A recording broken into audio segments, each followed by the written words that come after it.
Мээримдүү мекендештер, ассаламу алейкум. Биз Талас шаарында центринде Ак үйдүн алдыда турабыз, достор.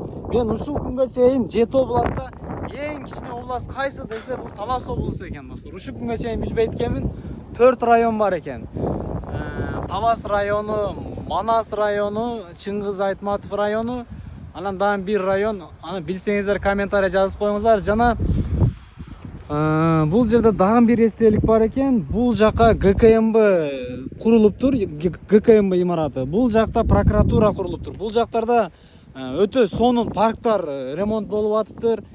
Жана достор, Бешташ деген жак бар экен. Ал жакта да ремонт болуп атыптыр. Бул жакта базарлар бар экен, ГИК имараттары курулуп атыптыр. Кыскасын айтканда, Талас облусунда өтө күчтүү жаңылыктар, достор, өтө күчтүү өзгөрүүлөр жана өнүгүүлөр болуп атыптыр, достор.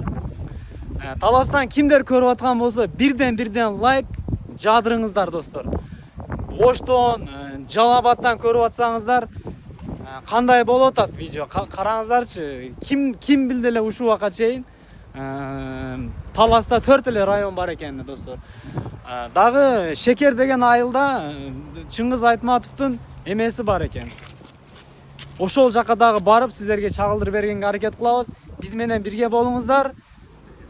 Ой пикирлериңиздерди жазыңыздар. Может, мен ката сүйлөп атсам, оңдошко аракет кылам, достор. Мен сиздерди бардыгыңыздарды жакшы көрөм. Биз менен бирге болуңуздар. Ассаламу алейкум.